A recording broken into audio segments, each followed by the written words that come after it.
That's why CarShield is America's #1 auto protection provider. CarShield is the best thing to take away the fear that something is going to go wrong with your car because it will.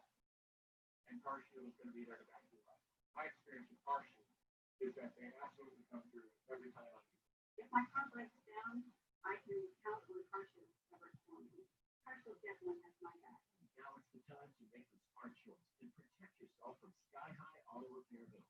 Call now for a free and instant protection plan quote. It's only a matter of time until repairs are needed. And once your car breaks down, it's too late. Call 1-800-915-9597 or go to CarShield.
Hello and good morning to everyone.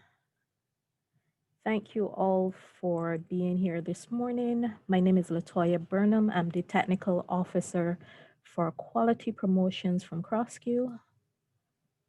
Hi, good morning to everybody. I'm actually putting a link in the chat. It's a pre-webinar survey just to give us some information about who we have online today. So I'm going to ask you all to just check the chat and to please fill out the form. It only takes about 3 minutes or so. Thank you very much.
Has the meeting started? I can't hear anything. Good morning, everyone. We will start in 1 minute.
Good morning, Good everyone. morning. Welcome to this joint discussion webinar on the CARICOM Regional Energy Efficiency Building Code. This morning, we have with us builders, architects, and professionals in the building and construction sectors of CARICOM member states, and they will have an opportunity to learn about the CARICOM Regional Energy Efficiency Building Code. Right, this webinar is being facilitated through the Caribbean Regional Organization for Standards and Quality through a project funded by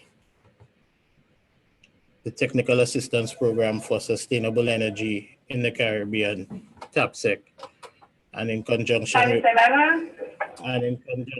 with the Caribbean Center for Renewable Energy and Energy Efficiency, CCREEE. Right, we intend for this webinar to last for 2 hours, and we have with us, I am Vern Emmanuel, Director, St. Lucia Bureau of Standards. I will be your moderator for today. We have with us presentations from Ms. Cornelia Schenk, who is a sustainable energy expert for the Caribbean Center for Renewable Energy and Energy Efficiency. We will also have a presentation from Ms. Amoy Thibbles, Prosper, who is the lead green associate and civil engineer, and another presentation from Mr. Norbert Churchill Norbert, who is the chair of the CROSQ regional project team, CARICOM Regional Energy Efficiency Building Code. I note we've started a little late, and as such, we will go right into our presentations with some brief remarks from Mr. Derek Omar, the Chief Executive of CROSQ. And then we will start off with our first presentation, which would be the principles of building and energy efficiency building, a global perspective, by Ms. Cornelia Schenk, the sustainable energy expert of CCREEE. Good morning, Mr. Omar. Thanks very much, Mr. Emmanuel, and apologies from our side.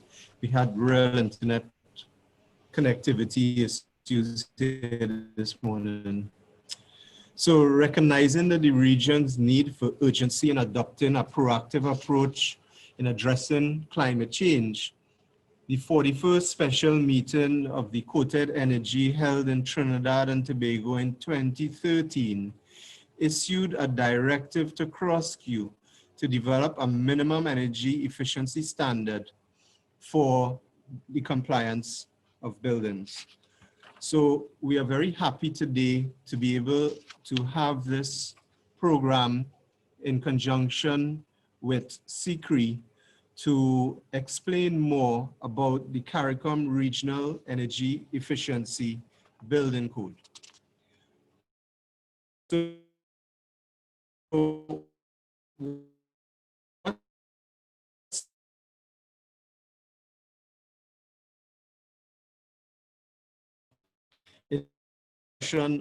our regional efficiency building code.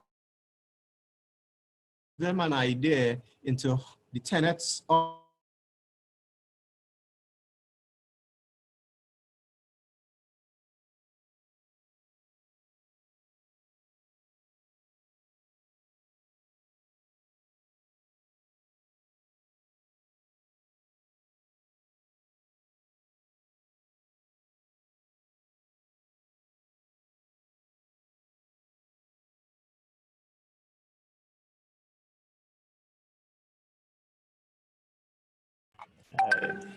It appears Mr.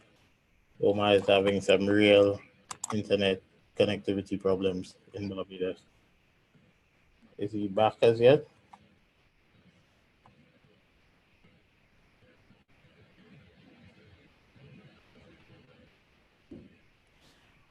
Apologies for that short break. His connection has actually dropped. So he will rejoin in just a minute. Apologies again. All right.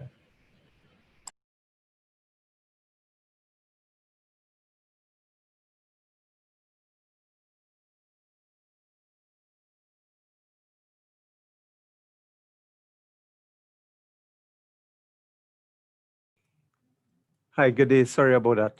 Really do apologize. So the CARICOM Regional Organization for Standards and Quality is pleased to welcome you here today. And this is the first of several webinars which will be done regionally on the CARICOM Regional Energy Efficiency Building Code. Economic and population growth have resulted in an increase in carbon emissions, driven mainly by dependence on fossil fuel.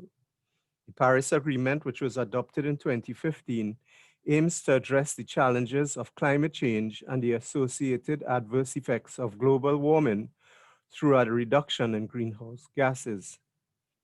Under this agreement, countries have committed to keep global temperatures to below 2 degrees Celsius above pre-industrial levels. The agreement recognizes that every country must play a role in reducing climate change and mitigating it. As a result, each country which has signed on to the agreement has submitted national determined contributions to demonstrate its commitment in fighting climate change. Reduction in greenhouse gas emissions can be achieved through uptake and introduction of clean energy sources and renewable energy solutions, as well as through increased energy efficiency measures and policies in buildings, equipment, appliances, and vehicles. The Caribbean and its inhabitants, though not major contributors to greenhouse gas emissions, are amongst the most impacted by the negative effects of climate change. The region is also highly dependent on energy imports, mostly in the form of petroleum. The energy situation in the region is characterized by high energy costs that is reflected in significant portion of member states' GDP spent on imports on fuel for energy use, an above average share of household expenses, as well as high operating costs of businesses. Recognizing the region's need for urgency in adopting a proactive approach to climate change, and as indicated already, the 41st special meeting of the Quoted Energy held in Trinidad and Tobago in 2013 issued a directive to CROSQ to develop minimum energy performance standards for appliances and buildings, placing CROSQ in the forefront in the move to address climate change. CROSQ, an intergovernment agreement-based organization established under the Treaty of Chaguaramas, Article 67, specializes in the development and harmonizing of a regional quality infrastructure to include standards, metrology, accreditation, conformity assessment, and quality promotions so as to enhance the efficiency and improve the quality of the production of goods and services in our community. This also facilitates consumer and environmental protection and improved trade within the community and with third-party states. CROSQ has embraced this opportunity to distinguish itself by achieving the mandate of Quoted and has been quite successful in facilitating the development and approval of the CARICOM Regional Energy Efficiency Building Code in 2018, within 1 year of the commencement of the work on the code. For the first time in the history of CARICOM standards development, all member states were represented on the regional project team, the group of experts tasked with the effort of developing the standard. Additionally, the CARICOM Regional Energy Efficiency Building Code was unanimously approved when presented to Quoted in 2018. This also highlights the importance of codes for the region. The 2018 Regional Energy Efficiency Building Code is published by the International Code Council and enjoys, therefore, international status. Another notable first are the number of member states which are in an advanced state of national adoption of the code. So now we advance one step closer in our fight against climate change by contributing to building capacity in member states in order to facilitate eventual implementation of the codes at the national level. So today and forthwith for about 2 or 3 other times, we will have these webinars on explaining and helping people to understand the principles and the application of the 2018 CARICOM Regional Energy Efficiency Building Code. And this project of outreach is sponsored not only by CCREEE, but also by the European Union through a technical assistance program for sustainable development. So we thank our project sponsors for this initiative, and we thank all the experts who helped to develop this regional energy efficiency building code as led by Mr. Emmanuel and Mr. Churchill. So with that, I now pass you back to our moderator, Mr. Emmanuel, to take you forward on this webinar today. And thanks very much for taking the time and attention to be with us. And I do apologize again for the internet problems we have had here at the office this morning. Thank you. All right, good. Thank you, Mr. Omar. Right now, we move into our first presenter, who is on the principles of energy efficiency in buildings, a global perspective, Ms. Cornelia Schenk, who is the sustainable energy expert at CCREEE. Ms. Schenk is a holder of a Master of Science degree in Environmental Technology and International Affairs from the Technical University of Vienna, and a Master in Law degree with a specialization in international law and international relations. Ms. Schenk has more than 12 years of professional experience. So it's my pleasure to hand over to Ms. Schenk to give us a presentation on the principles of energy efficiency in buildings from a global perspective. Thank you very much for the introduction, and good morning, everyone. I'm very happy to see the great level of enthusiasm about energy efficiency in buildings here in the region.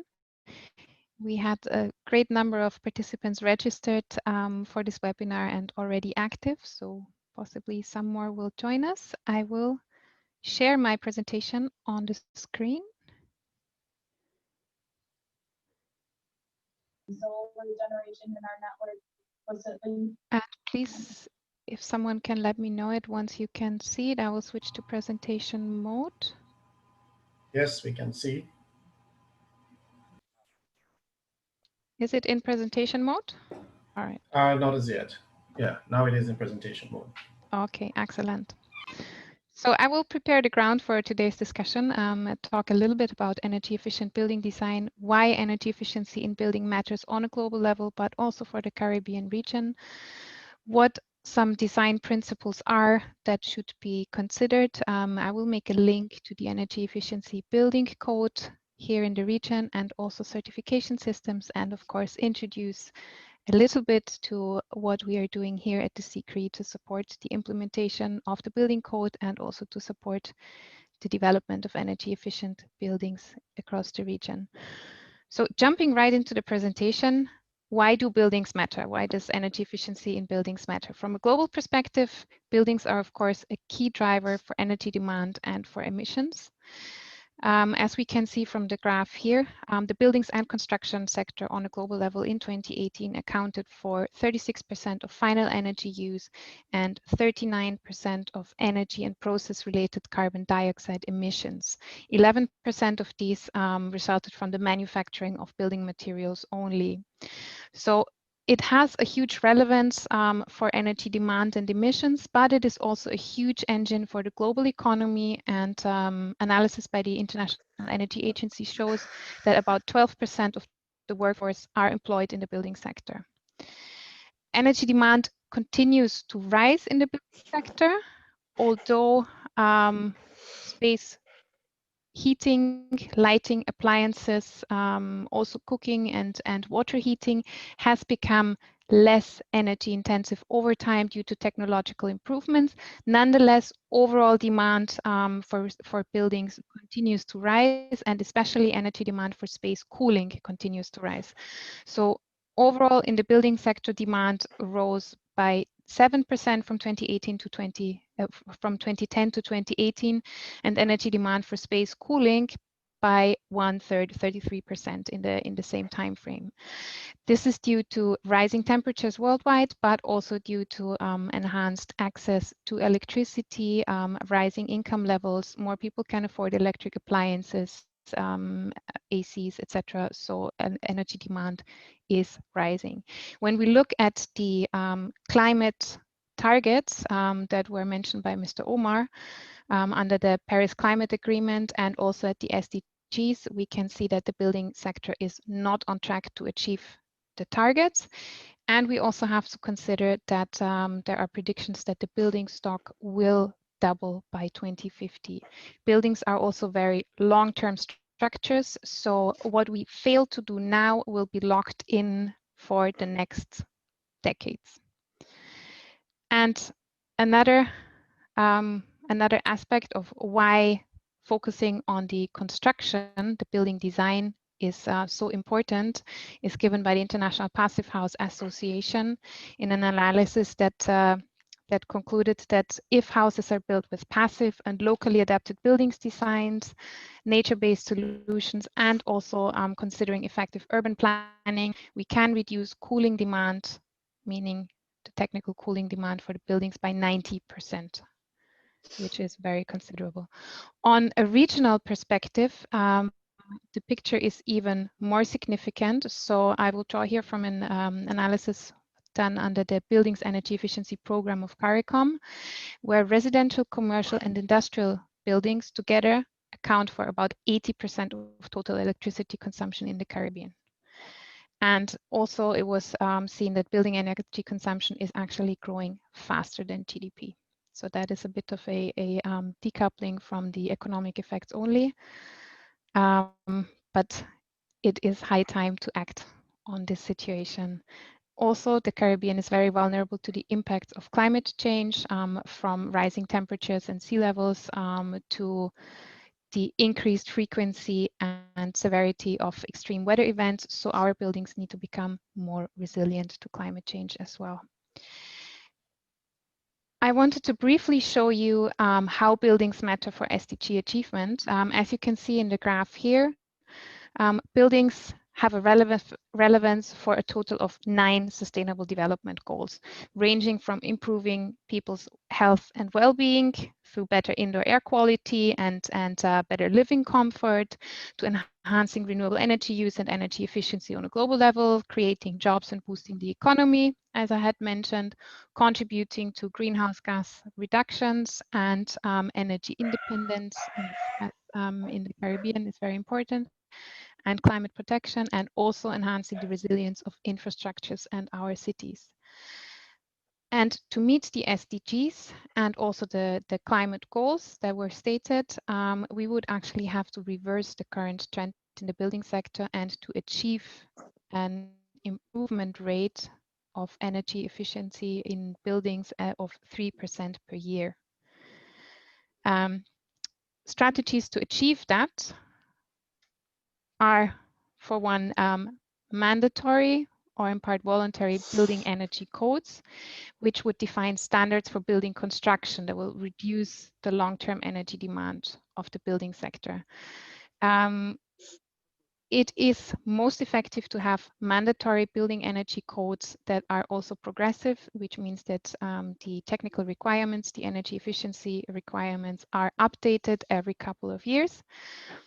And from an analysis of the International Energy Agency, we can see that in 2018, 73 countries had mandatory or voluntary building codes or were in the process of developing such building codes. This graph, also just to mention, is showing jurisdictions. So that's why the 2018 code for the Caribbean is also not considered here on a regional level. But it also shows that 2/3 of countries around the world do not have mandatory building energy codes. In the Caribbean, as I mentioned, we now have the CARICOM Regional Energy Efficiency Building Code, and my colleague Churchill Norbert will introduce you in a bit to the specific provisions of the building code.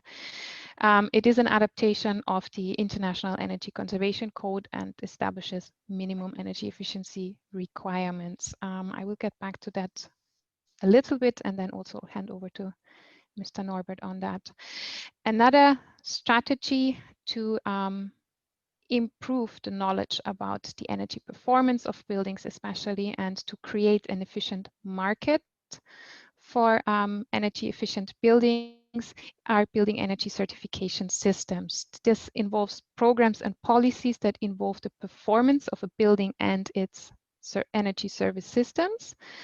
They can either be mandatory or voluntary in nature. Well-known examples of mandatory performance certification systems are within the European Union or in Australia. Others are more voluntary in nature. What is not shown here is the fact that the LEED certification, as one example, is already effectively used within the Caribbean region. And my colleague from St. Lucia, Amoy Theobalds, will introduce you to that certification scheme in a bit. There is also a number of other initiatives to support the implementation of energy efficiency or energy building codes, and also to enhance the energy efficiency of buildings in general, which would range from public awareness raising campaigns, education campaigns, a number of trainings or financial incentives which are offered by several governments, but I will not go into detail of this because that is not the focus of this webinar. When we look at what makes a building efficient, we would start by the building design. Using a bioclimatic efficient building design, as we have heard, can already reduce the cooling demand and the energy demand in general of the building to a great degree by using passive means. We have to consider natural lighting where possible and fenestration of the building, and where needed, artificial lighting should resort to efficient lighting sources. The building envelope has to be well insulated. Thermal insulation is not only needed for cold climates, but also for warm climates. And what is invested in enhancing the thermal envelope of the building from the start will repay within a rather short time and make the operation of the building much more economical over the long run. We also have to look at the efficiency of heating, ventilation, and air conditioning systems, the integration of renewable energy sources where possible. This can include water heating systems. So in the Caribbean, solar water heaters are rather widespread, but also integration of solar PV and other sources of renewable energy are possible. And of course, we have to look at the efficiency of the appliances and building systems that are used in the building.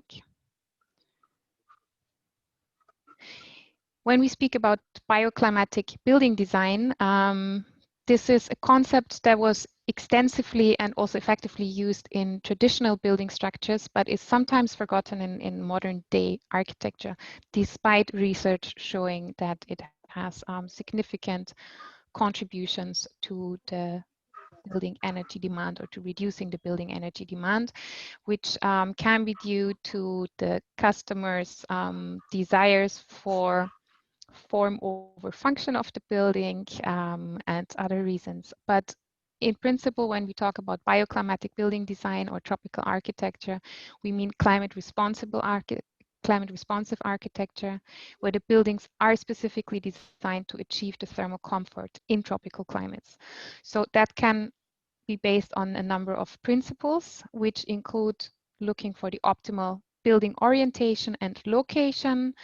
That would, for instance, play out in the fact that a building should be oriented in a way that the longer sides of the building and the main windows are not directly exposed to maximum sun in the northern hemisphere. That would rather speak towards a north-south direction of those sides of the building to avoid maximum sun exposure for east and west. This is a bit less pronounced here in the Caribbean, close to the equator.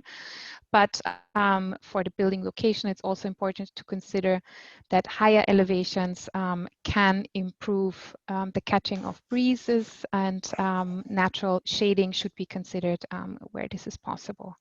Also, the thermal effects of materials are important. So looking into the lightweightedness of materials, durability of materials, and also the thermal or insulating capacities of materials that are used for constructing the building.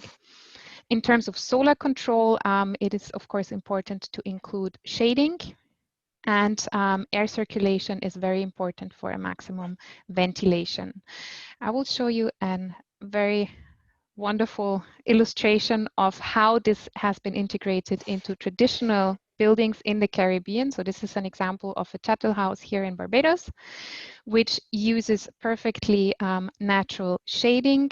For one, by using surrounding trees, surrounding vegetation to achieve shading of the building and cooling of the building in this way.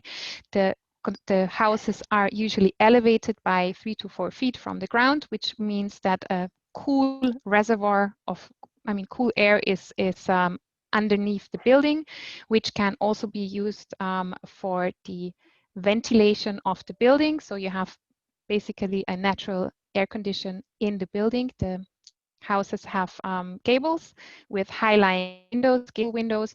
So through the stack effect, warm air rises, the cool air is entering the building, air is warming up and exiting through the high-lying windows. The buildings usually also have those wonderful bell-pelmet window hoods, which provide shading and protection, and they also use light, bright colors on the roof to reflect solar irradiation, and thereby help to cool down the building and enhance thermal comfort by just passive architecture. But there's also modern examples of these concepts that are integrated into very modern day architecture. So for instance, to introduce you to some sun shading strategies, the aim of course is to reduce the amount of radiation while simultaneously improving the light distribution inside of the building. That can be done through retractable devices like louvers or shutters, but also fixed redistribution devices like overhangs, light shelves or reveals. And as I mentioned, you would consider natural shading through trees and other vegetation. Here are two examples. One is actually an architectural office in Turkey, in a hot region of Turkey, which uses these wonderful wooden louvers for shading. And another example is in Atlanta. I think it's a university building which uses, here on the right side, fixed sunshades, also operable blinds, and you see a deep overhang from a PV area canopy to shade the building. To achieve maximum ventilation, there are also a number of methods and strategies used with the aim to both improve the indoor air quality, but also improve the thermal comfort within the building. This can be achieved through either natural or mechanical ways, and the basic principles are either cross ventilation, which can be achieved by having windows on opposing sides and minimizing internal partitions inside the building to allow for an airflow through the building, or you can use the principle of stack ventilation. So you would have stilts possibly of the building to achieve some elevation. You would have high ceilings and roof vents. So as you can see here on the right-hand side in the graph, that is an example from a building in Kenya, in Nairobi, where the stack ventilation is used. The cooler air is entering the building from below. It is rising while heating up, and it can exit the building through some roof vents.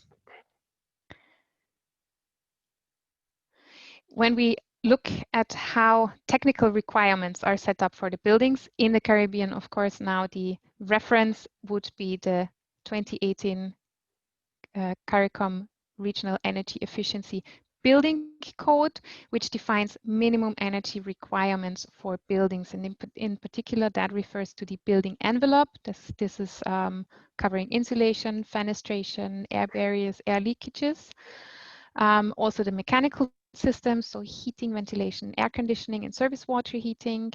It also sets minimum requirements for the electricity use, for appliances and building systems, and for lighting in the interior and exterior of the building. But I don't want to go too much into detail because Mr. Churchill Norbert will walk you through the most important aspects of the building code in a second.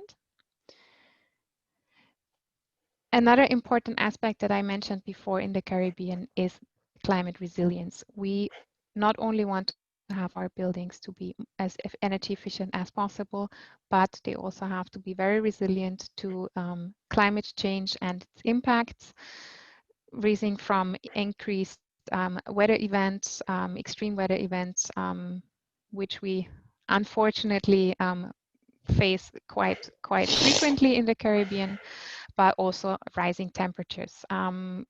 When designing a specific building, it might be a good strategy to first identify the most prevalent risks for this specific building or in this specific location, and try to define mitigation strategies already through the building design. That can include, for instance, as I had mentioned before, including passive ventilation, tree shading to prevent overheating for the system, to think about an off-grid and independent renewable energy power supply. It can mean the upsizing of roof drains, the protection of glazing, or increasing the ballistics level of the building envelope when you think of hurricanes and all objects that can be flying around and hitting your building. It can also mean to design specific dedicated safe spaces within the building for its occupants. And it can mean to include expanded water storage. So those are all considerations which are not strictly energy efficiency, but very necessary in a holistic perspective for the climate resilience of our buildings, which we ultimately want. And when we move to the operational side of the building, we do not only want to have the building constructed in an energy efficient way, but it is, as I mentioned, it is very important to provide the ground, as it could potentially have great lock-in effects of high energy use if we don't design it appropriately. But also when the building is in operation, you would want to establish an energy management system to continuously track, monitor, and improve your energy consumption. That usually follows a cyclic approach under the Plan, Do, Check, Act system. This is taken from the ISO 50001 standard for energy management system, where you would have an analysis and energy audit of the building at first, then to plan certain improvement measures, to implement those measures, to continuously monitor them, and to act accordingly in adapting those measures or finding further improvement measures. And as we are in an era of enhanced digitalization and electrification, we have more and more smart technologies for smart homes, smart vehicles, and all their integration possibilities, which would actually help you to not only monitor energy demand of buildings, but can also combine that with the grid, with the vehicle, and other things. And last but not least, I wanted to introduce you quickly to what we at the CCREEE are doing. So the CCREEE is an implementing agency and institution of CARICOM. We're the implementing agency for sustainable energy activities and projects within CARICOM. And we have 7 strategic programs. I wanted to highlight a few aspects of our work, which would be the support to member states in developing integrated resource and resilience plans, which would mean energy sector planning to ultimately yield an investment pipeline of projects. I'm sorry, that just switched. And within this analysis, the building sector and the overall, the energy consumption of different sectors is considered as part of the demand side analysis and also the forecasting. So not only looking into past and present demand, but how demand will evolve over the future and how energy efficiency measures and other improvement measures can be considered for future development and what that will mean for each country. We're also setting up the Caribbean Energy Knowledge Hub, which is a vast data repository, basically all about energy in the Caribbean, in CARICOM with a focus. And it would include, for instance, the development of a virtual 3D model of an energy efficient building that should be available online, some tools for private households and for also the private sector, possibly SMEs, for energy analysis and benchmarking, certain knowledge products like guidelines, examples of certified energy efficiency buildings, fact sheets, etc., and of course the latest data available. We're also in the process of setting up a project preparation facility to close the gap for project development in the region and achieve the bankability of projects. And we have a very strong communications and PR unit, which with respect to the building sector would support us in raising public awareness, getting the information about the energy efficiency building code and in general energy efficient buildings out there, organizing webinars like this, and raising the level of knowledge in the region on buildings. And with that, I conclude. Thank you very much for listening. And I look forward to some questions. Right, thank you very much, Ms. Schenk. I think we will reserve the questions to the question and answer time. At this point, we move to our second presentation, as indicated by Ms. Schenk, that there will be this flow into LEED certification. The second presentation is by Ms. Amoy Tibbles Prosper, who's a LEED Green Associate and a civil engineer, and she will be presenting on LEED certification in the Caribbean. Amoy is a civil engineer. She's a member of the Association of Professional Engineers of St. Lucia, also a member of the Institute of Surveyors of St. Lucia. She holds a bachelor and master's degrees in civil engineering. She's also a project management professional and has worked extensively in the Caribbean, Germany, Rwanda, Tanzania, Canada. Over to you, Amoy. Thank you, Vern.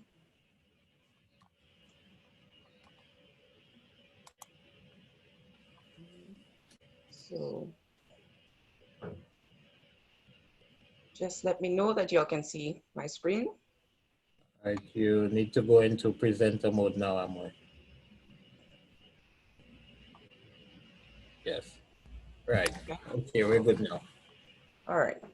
So as Mr. Emmanuel said, I will be presenting on LEED certification in the Caribbean. And give me 1 second. Okay. So I'll start off by saying what is LEED. So LEED stands for Leadership in Energy, Environmental Design, and Environmental Design.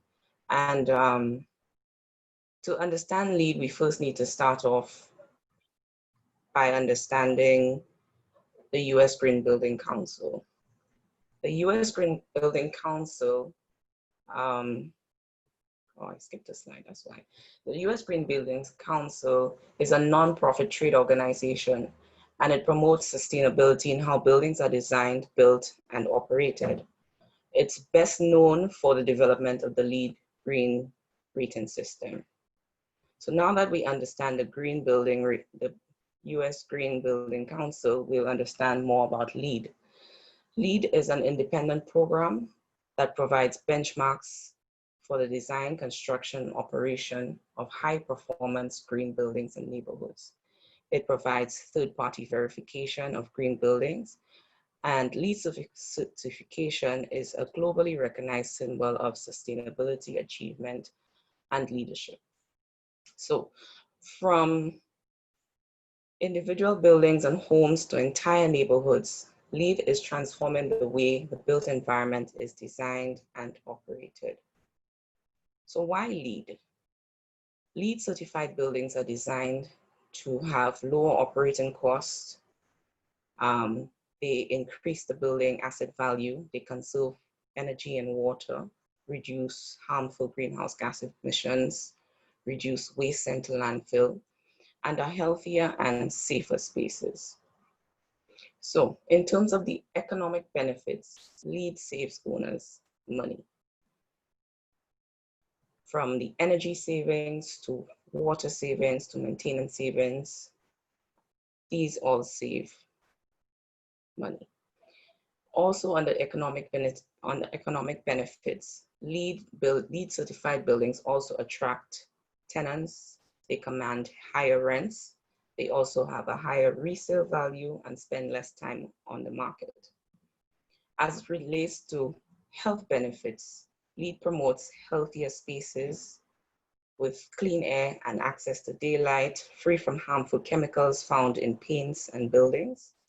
And just by improving the indoor air quality, that can reduce employee absenteeism and the work hours affected by asthma, respiratory allergies, all of these things that affect productivity.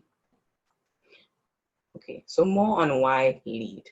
While there are different rating systems such as Green Globe, BREEAM, Fitwel, LEED is the most widely used green building rating system in the world.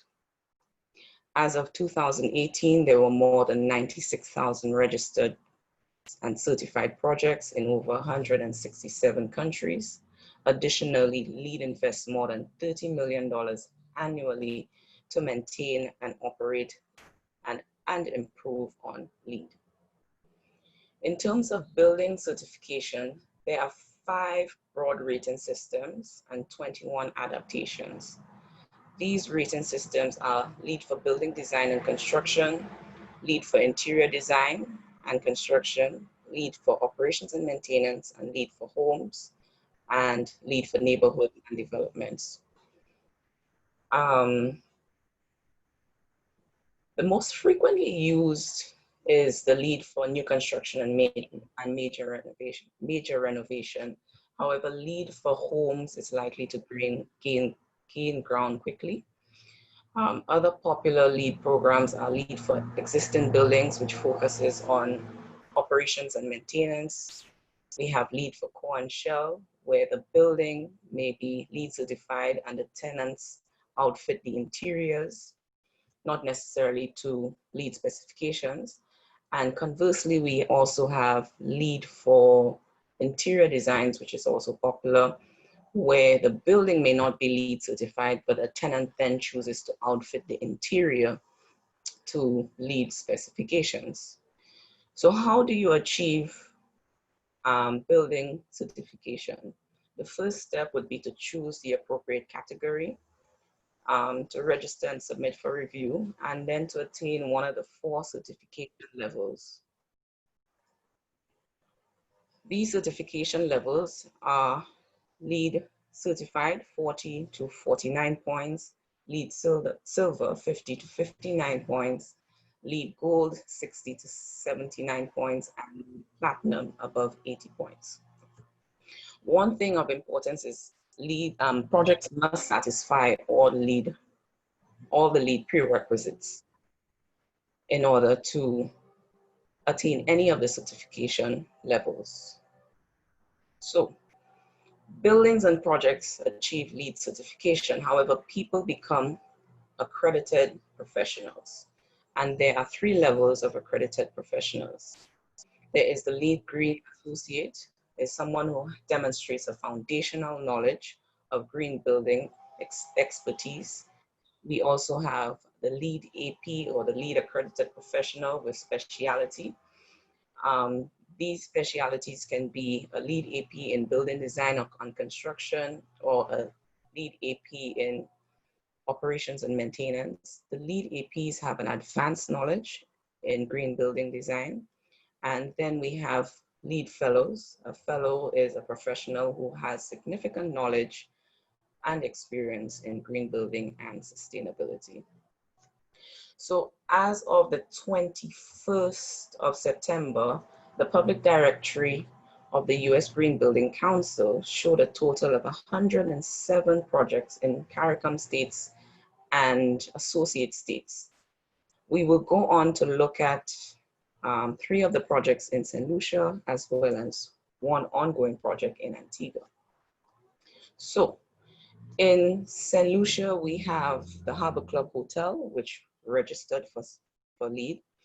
We also have the Jade Mountain Hotel, which attained the LEED Gold certification. And we have Dive St. Lucia, which achieved platinum level certification, the highest rating possible. So more on the Harbor Club Dive School or Dive St. Lucia. It's approximately 15,000 square feet and consists of 3 buildings. It is a 5-star instructional development center and has the following facilities: 2 classrooms, a storage room, compressor room, lockers, a retail dive shop, 5 rental shops, of course, a dive pool, and the owner's residence. Now, the ocean surrounding St. Lucia is a complex and a fragile system, and this ecosystem is the foundation of the dive school. They take their guests out to see the corals, and it was important for the owners that the project had as minimum impact on the environment as possible. And that was one of the reasons why they chose to go with a LEED project. So from very early, the owners engaged the design team and made it clear that minimizing the impact on the environment was important. Some members of the design team included the architects, which was the architectural design, which was done by Inter-Island Architect and Planners. At the time, it was led by the late Claude Guillaume and Germaine Yard. The civil and structural design was done by Phil's Consulting. And these were just 2 members of a very large design team. However, by achieving platinum level certification, the owners made a statement in demonstrating their commitment to sustainability. So to achieve this platinum level certification, Dive St. Lucia achieved credits in the following categories. Under energy and atmosphere, they received 31 out of 35 points. In energy efficiency, in water efficiency, they achieved 10 out of 10 points. Materials and resources, 2 out of 14 points. Indoor environmental quality, 10 out of 15. Sustainable sites, 22 out of 26 points. Regional priority, 4 out of 4 points. And innovation, 2 out of 6 points. So some of the green design features employed on the Dive St. Lucia included low efficient glazing, which reduces the heat gain transmitted through the glass. Most of the building materials finishes had high recycled content, low VCOs, and high solar reflective indexes. LED lighting was used, and it was able to reduce the energy consumption by 40%. They also had occupancy sensors and sensors on washroom fixtures. Additionally, Dive St. Lucia had PV solar panels, which are able to generate 40,000 kilowatt hours and help reduce the amount of grid energy consumption. Additionally, there were 5 large reuse water tanks or rainwater tanks in the basement of the dive school. These tanks collected all the roof rainwater from the dive school, as well as from part of the Harbor Club Hotel situated next to the dive school. And this water is used to flush toilets, to do laundry, and for irrigation. Additionally, the toilets used were energy efficient and low flush. So in terms of the ongoing LEED project in Antigua and Barbuda, This project was designed by friend and colleague Colin Jenkins, and Colin is an architect and a sustainable development consultant and also a lead AP, B, D, and C. And the Department of Environment in Antigua is building its interpretation center, and it will welcome locals and international visitors to the Buggy Peak National Park. The Buggy Peak National Park will be established as a space for conservation, ecotourism, as well as agriculture. So some of the lead design features on this project included silt fencing. We also had the rainwater harvesting and power consumption designed in such a way to have the project run completely off-grid. Energy modeling was done. They will be using LED lighting, low flush and flow fixtures, as well as the parking will accommodate electric vehicles. And there was, of course, local procurement of materials. So in summary, LEED has 5 rating systems: LEED BD&C, building design and construction; LEED for interior design and construction; LEED O&M for operations and maintenance; LEED for new developments; and LEED for homes.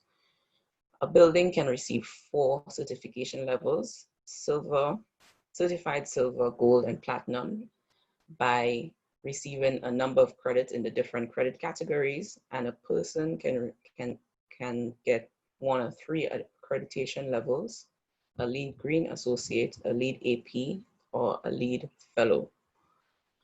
So how can the CREEBC align itself with LEED? LEED has regional steering committees from Europe to the Pacific, and there is a regional steering committee for Latin America and the Caribbean. And these steering committees are an integrated group of volunteers that are charged with prioritizing and overseeing LEED technical development in the respective global region.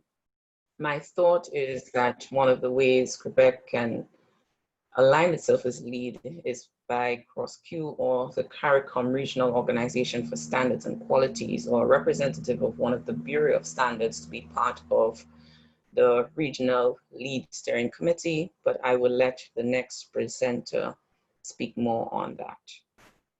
So thank you everyone for listening in. I hope you all were able to appreciate the benefits of LEED in the Caribbean. Okay, thank you very much, Amoy, for bringing us through this presentation. I think it has been very enlightening in terms of providing a live update as to the actual workings of the LEED program and the actual work which is being done currently. At this time, we will have our next presentation by Mr. Churchill Norbert, who was the chair of the CROSQ regional project team in the development of the CARICOM Regional Energy Efficiency Building Code. And he will present on why the CREEBC is important for the building sector. A brief background on Mr. Norbert: he is a certified energy manager, an electrical engineer, a member of the Antigua and Barbuda Association of Professional Engineers, and he is also certified in the top 10 approaches to commercial energy code compliance from the ICC, solar permitting plan reviewing, solar PV installation, facilities management, and combining multiple power sources for maximum efficiency and with uptime with microgrids. I also can confirm that Mr. Norbert was also very instrumental in the review of ISO 50001, and he's also an adjunct lecturer in the introduction of facilities management at the newly opened University of the West Indies campus in Antigua and Barbuda. So at this time, it's my pleasure to introduce Mr. Churchill Norbert to present on the CARICOM Regional Energy Efficiency Building Code. Thank you. Thank you very much, Mr. Emmanuel. And a special good afternoon to all the attendees, the participants who are here today. We are well over 165 participants. And I must say this is very, very encouraging. So I trust that you can hear me and you can all see my screen. Yes, we Yes. can see this. Oh, okay, thank you very much. Thank you. All right, so my task here today is to share with you why the CARICOM Regional Energy Efficiency Building Code is important for the building sector. My colleagues, Cornelia and Amoy, pretty much laid down the foundation in terms of what I will speak about. But just to say that from a global perspective, to meet the Sustainable Development Goals and the International Energy Agency Sustainable Development Scenarios, we need to reverse current trends and make a concerted effort to decarbonize and enhance energy efficiency in buildings at a rate of 3% annually. From the recent global reports, what's trending out there is that we are not on track. In 2020, we are not on track to achieve the Sustainable Development Goals by 2030. And so in order to do that, energy efficiency has been given the focus and interest as far as helping us in the buildings and construction sector to reduce our global emissions and to achieve the 2030 agenda. You may well be aware of the current scenarios. When we look at what happened in the past decade, from 2010 to 2020, we will agree that quite a bit of planning, quite a bit of research and development took place. And it was during this period that we actually were able to have the 2018 CARICOM Regional Energy Efficiency Building Code developed. So the past decade, quite a bit of work went into planning and preparing and research, as I said. The next decade ahead of us, which is from 2020 to 2030, it is considered to be a decade of action. A decade in which we could now implement all of the various standards and the various strategies that we have developed over the last decade. So it is extremely important that we recognize what is ahead of us in the next decade, and in particular, within the building sector, the buildings and construction sector, where there are so many opportunities, as you've heard before from the presentations from my colleagues, so many opportunities within the buildings and construction sector, where we can reduce our CO2 emissions or carbon emissions. We can develop more resilient and responsive buildings, utilizing technology, and of course, at the same time, looking at the socio and economic benefits of the opportunities that are within the buildings and construction sector. So I'm going to go through some actual examples. This figure here demonstrates the energy usage by sector, and it shows the fossil fuel use within the various sectors in Antigua and Barbuda, and that is coming from the 2017 Energy Report Card from Antigua and Barbuda. And we see here that the commercial sector accounted for 45% of the fossil fuel usage. The residential sector, 38%. Just between the two, we are pretty much about 83% between the commercial and the residential sectors, where fossil fuel is used in buildings. And so the emphasis and the need to focus on our buildings is extremely important and appropriate in order to decarbonize the building sector, both for existing buildings and for new construction.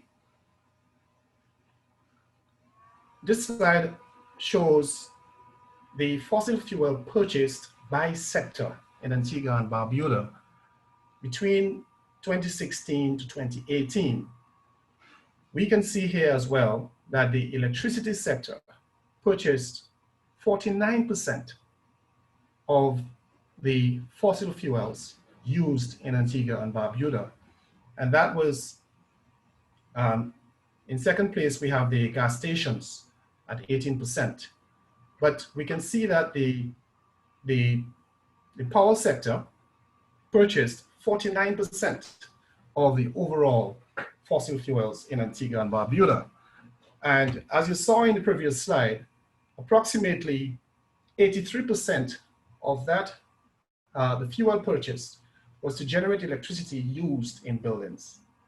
So as I said, the significance of focusing on buildings is, it really speaks for itself. If we are to reduce our carbon footprint and to deal with the social and economic problems and challenges we have based on the various tariffs for the region, the cost of electricity. As we know, the region actually pays the highest rate globally per unit of energy consumed. And so this points out the significance of focusing on buildings. Additionally, there was a consultancy done by the Ecanola team in 2019, and the report for Antigua and Barbuda showed a potential savings by 2030.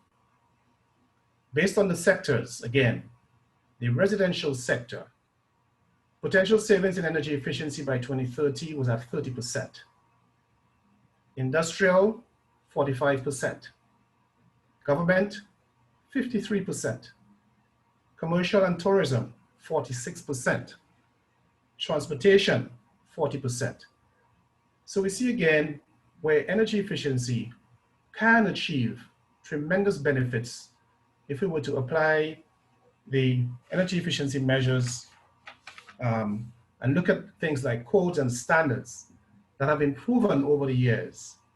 And so this is demonstrating why we should really focus on things like the building codes, the energy building codes, and other initiatives, standards, labeling standards, efficiency measures also in the transportation sector. And so it really highlights the need for us to truly take action within the next decade in order to achieve the Sustainable Development Goals. Now, these goals are binding agreements through our nationally determined contributions. Throughout the CARICOM region, all of our governments, they have committed to the Paris Agreement. There are binding agreements that they have to report every 3 years. And this is the time when they have to go back to the Paris Club to report on progress made, okay? So the expected fuel supply demand increase in CARICOM member states from 2019 to 2035, again from the Ecanola report, the 2019 report, we can see here that member states pretty much are on a trajectory to increase the fossil fuel supply demand. For Antigua and Barbuda, somewhere between 35 and 40% increase in the next 15 years, if we were to continue under a business as usual scenario. For Barbados, it's somewhere between 5 and 10%, which is good. So it says that Barbados is doing some good things in terms of the energy efficiency measures that have been undertaken in Barbados. Sorry, in the Bahamas, sorry, the Bahamas. My apologies. Barbados is among the highest, again, between 35 and 40% based on the projections for the next 15 years. So we see here the need for majority, if not all of the member states, to focus on measures that would facilitate demand side management. Demand side management. How do we now implement measures to reduce our demand? And the buildings and construction sector is appropriately or strategically identified for that purpose. Because if not, all of us within the CARICOM region, we would see an increase in the usage of fossil fuels. This slide also demonstrates, as I said, the business as usual scenario for the fossil-based supply, the total primary oil demand in terajoules. If we were to continue on the business as usual, it would be over 1 million terajoules.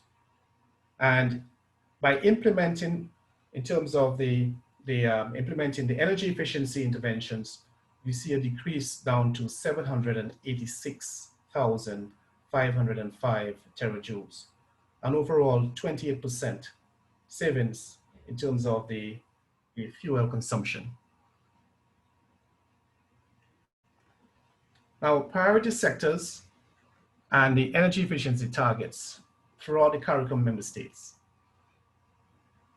We see again transportation, the residential sector, industry, the public sector, and the commercial sector. So all of the cells that are highlighted in light blue are the priority sectors for all of the member states of CARICOM. The 15 member states of CARICOM, priority sectors from the research done by the Econola team, of which I was a part of last year. And so our findings are that these are the priority areas where we should focus on the energy efficiency targets for the region. So pretty much all of the CARICOM member states, the public sector, buildings, the commercial and tourism sector, there are tremendous opportunities for saving and for reducing our carbon footprint, addressing the needs in terms of meeting the commitments that we have all made to the Paris Agreement. And so seeing such high potentials, 46% savings, 52% savings in some areas, but this demonstrates the need for us to truly focus on our buildings, not forgetting the transportation sector as well. Okay, so from a global context, globally, as you heard from my colleague Cornelia, only 35%, only 35% of the global energy used is covered by policies. And there is a remaining 65% of global energy use that is not covered by policies. And that is from the 2019 Energy Efficiency Report from the International Energy Agency. So as we continue to implement the CARICOM Regional Energy Efficiency Building Code, we will now become part of the team or the region or countries in the world that are utilizing codes. As my colleague stated, only, well, 2/3 of the buildings globally are not covered by energy efficiency codes. So I'm sharing the context based on the global context, and again within the region, what actually is going on and why it is that we should focus on utilizing the CARICOM Regional Energy Efficiency Building Code within the region. So there is a need for policymakers to increase the number of policies that are developed, to accelerate the policies in buildings, policies in the energy sector, to facilitate the implementation of energy efficiency measures and renewable energy measures throughout the world. So that takes me to the CARICOM Regional Energy Efficiency Building Code. And my presentation is pretty much focused on why. Why is it needed, in particular within the buildings and construction sector? So this code belongs to us. It is the first of its kind that is truly applicable to the CARICOM member states. And for that matter, islands between the Tropic of Cancer and the Tropic of Capricorn would be able to utilize this code. So it goes beyond just the 15 member states of the CARICOM region. The associate member states as well can utilize this code. This code is an adaptation of the 2018 International Energy Conservation Code. It is an adaptation of the 2018 version of the International Energy Conservation Code. The importance of this is because the 2018 version is a very up-to-date version. And so when we utilized this IECC 2018 version, we felt as a team that it was quite timely to utilize a code that is quite current. And so what we have within the region is a code that is up to date and a code that truly speaks to the minimum requirements for achieving energy efficient buildings that are resilient, that are flexible, and of course, that are safe for the occupants. And I'm going to speak a little bit more about that. The members of the project team, I know some of you are with us here today, like we have Mr. Vernon Manuel, who was the vice chair of the regional project team. And representation, as Mr. Omar said, from all member states throughout the CARICOM region, where experts volunteered the time to utilize the 2018 International Energy Conservation Code from ICC, and to break it down so that it became a Caribbean application document. And this went through tremendous consultations throughout the CARICOM region, where some of you who are part of this webinar today, you also participated in the development process. So what did we have to do? We had to look at it within the context of the CARICOM region, look at the climate zones within the region. And this code is available today through the various Bureau of Standards offices throughout the CARICOM region and CROSQ, where you have access to a code, as I said, that belongs to us. As you go through the code, you realize that there are some areas where you have a double margin in the code.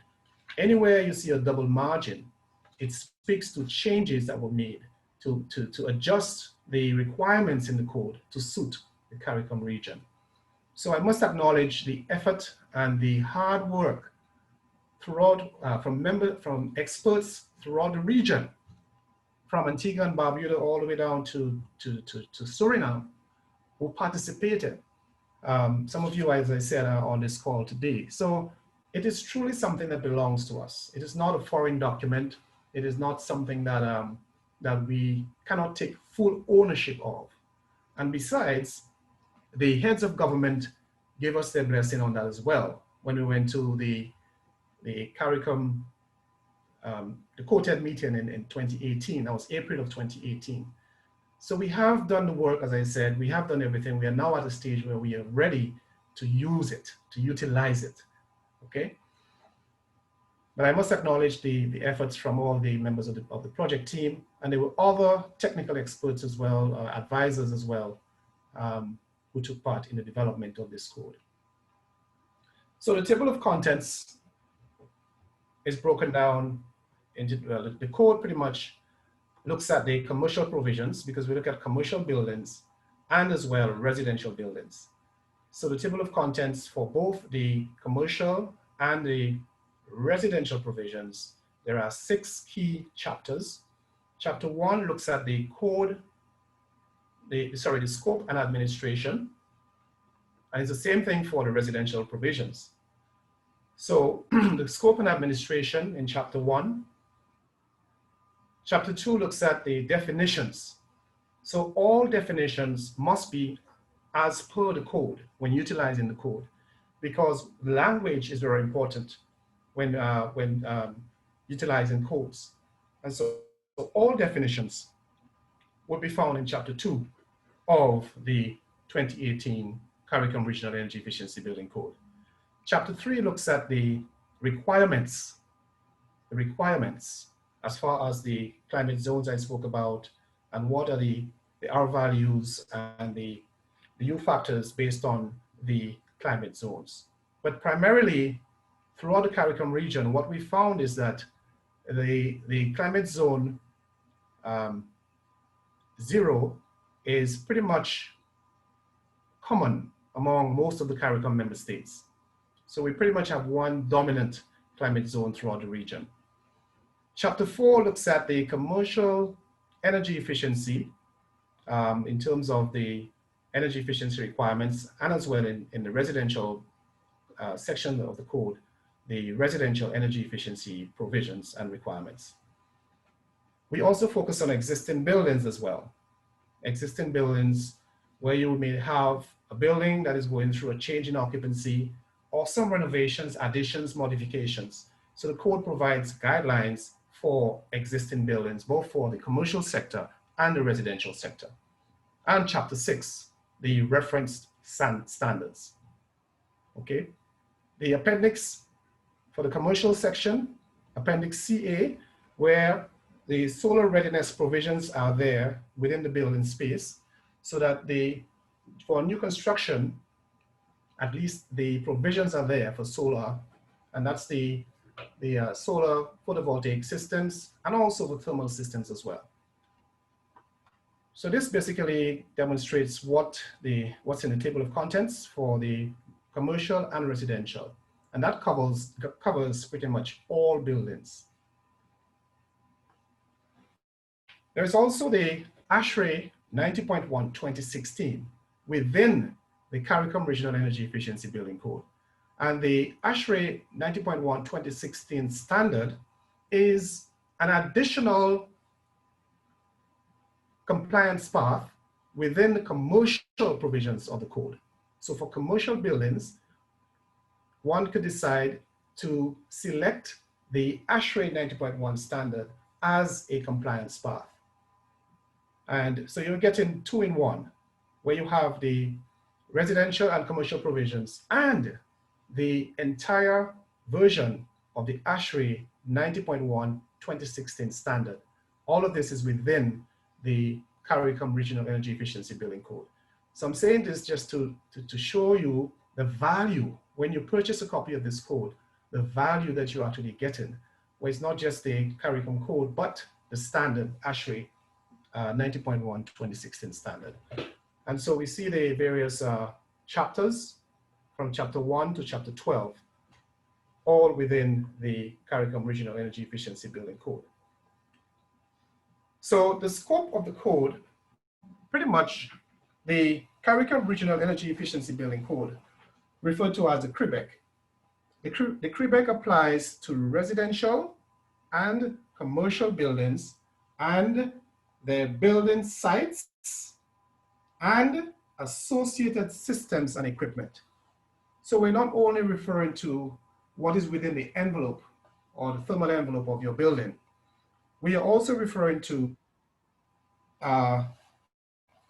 the building site. For example, you may have a pool on the outside, and that pool will utilize energy through the pumps that are used for the pool. So the code also has provisions for all electrical appliances that are outside the building envelope. I made mention of the pool. You may have an HVAC system where your condensers are outside the building, and there's a ducted system that is actually allowing this cold air, supply and return air to the building.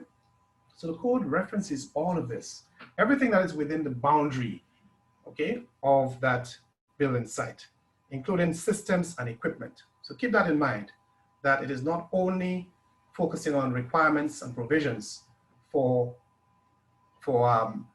items within the building envelope, but also for systems and equipment within the building site. And that's very important. The intent. What is the intent of the CREEBC? The intent is to conserve energy over the useful life of each building. Now, useful life is important to note because most of us who have purchased a building or who own a home, or any one of you who was planning to own your own home, this will be the biggest investment of your life. And so the code provides provisions for energy conservation over the useful life of our buildings. So a building that is code compliant would be a very efficient building, not only in terms of the usage of energy and utilizing a low carbon footprint, but as well a very sustainable building. And in many instances, we may have to leave the buildings for our children and our children's children. So having a building that is code compliant means that it is sustainable, not just for ourselves, but for our children. So it is what we refer to as a generational investment, having a building designed to meet the requirements of the code, or in some instances to be above code. The second thing to note is that the code provides flexibility for innovation. And by that I mean, it allows us to utilize the latest technology in terms of the smart meters, in terms of a flexible building that is responsive, a building that responds to the occupancy levels. Okay, if the building is fully occupied, then the demand will be much higher. So that's, again, allowing us to utilize control devices and systems to minimize and to allow our buildings to be more flexible. And of course, not to abridge safety or health requirements from other laws and regulations. So anywhere local laws pertaining to safety, health and safety, the code does not abridge any safety or health requirements from other laws and regulations. Above code programs, you heard about the LEED homes. The code actually welcomes above code programs such as LEED, because we know that in the absence of this code, activity pertaining to LEED certified buildings, this is where we started because we did not have a code to deal with. So the code encourages the usage of such programs such as LEED, as you heard about from my colleague Amoy. But the key thing to note is that it must be approved by the code official or the authority having jurisdiction. And secondly, the mandatory requirements of the CREEBC must be met. So we're going to move to the information on construction documents. When you submit your application to the building officials, what are some of the things that you should have on your application? So number one, the installation materials and the R values. The R values, in other words, the thermal resistance of your envelope. Everything within the envelope, the thermal resistance. Also fenestration U factors and the solar heat gain coefficients.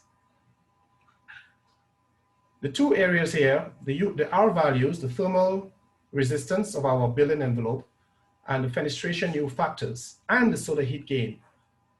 What these elements would do is to ensure that the cooling loads are reduced, especially in hot climates like ours.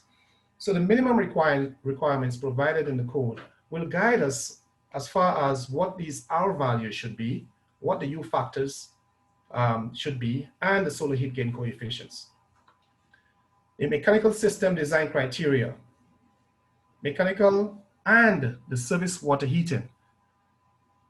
Based on the design, the sizes, the efficiencies, all of this must be included in the submittals to the building officials. Equipment and system controls, very, very important. Things like utilizing programmable thermostats. These are very simple, cost-effective ways of reducing the energy demand of our buildings. So you'll have to demonstrate the equipment that you're using and the system controls. Duct sealing, very important. Duct and pipe insulation and location, extremely important. So all of these areas, including the air sealing details that you heard about earlier, are very, very important. So these requirements are the minimum requirements to achieve efficiency levels in our buildings to make our buildings a lot more efficient. This is a demonstration of the compliance options for the residential sector. And we see here that there's a simplified table 1, which is a checklist, a very simplified approach for the residential sector, residential buildings, that you could now have a simplified approach and submit your application to the building official. The plan reviewer will review your application and then give you a permit to start construction. Once you've started construction, then the inspectors will inspect. So the inspection process will continue. And once you have met all of the requirements as per the code official, then you receive a certificate of occupancy. And that's a simplified approach. So the code is very flexible. This is one compliance option for residential buildings. The other one is utilizing the R value, and that's listed in the table, table 3, which I'll share with you in a little while, where you have the minimum requirements as far as the R values, the thermal resistance of the building envelope, and as well the insulation levels based on your distribution systems, your ducting, your piping, and things of that sort. Then there is the U factor, the thermal transmittance through fenestration. You can have this as one option. Then utilizing the total UA for the building, all referred to as prescriptive requirements. So the prescriptive requirements, there are 3 basic compliance paths if you've selected the prescriptive requirements. It is important to note that the mandatory requirements for the simplified version, you only have to focus on air leakage. But for prescriptive requirements, all of the mandatory provisions must be met. The third category of the compliance paths of the code is what we refer to as the alternative compliance paths, where you have the simulated performance alternative path, where software is utilized to model the buildings, and as well the energy rating index, which is referred to as an alternative performance compliance path. So there are 3 general compliance paths for residential buildings: the simplified approach, using the prescriptive requirements, or basically using software.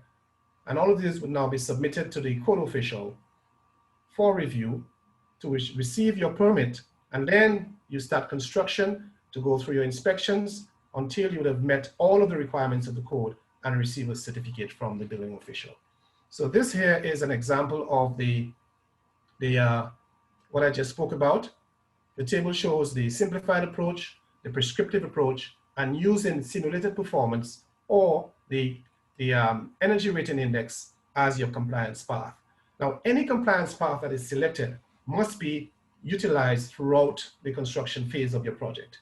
You cannot switch from one compliance path to the other. The simplified compliance path basically refers to buildings that are limited to 50% cooling in the residential sector. So if a building, most of our buildings in the residential sector would now be within this category where the bedrooms would be cooled and the remainder of the building would not be cooled. So we could use a simplified approach. Then we have to look at the whole question of lighting, the efficacy of the lights that we use. So permanently installed lighting is 90% efficacy, and the ceiling fans, basically provisions are made through rough-ins for ceiling fans in the largest rooms. So the flexibility of the code is what I'm demonstrating here, where you don't have one compliance path, but there are options with a simplified, prescriptive, simulated compliance paths to really increase the implementation and the usage of the code. This is the code that we would like to see utilized, and so we have provided quite a bit of options for compliance. This is an example of a checklist. So for example, for the simplified approach, the checklist would have to now reference the various sections of the code and say that not more than half of the building is actually cooled. The second one looks at the occupied space is not heated, yes.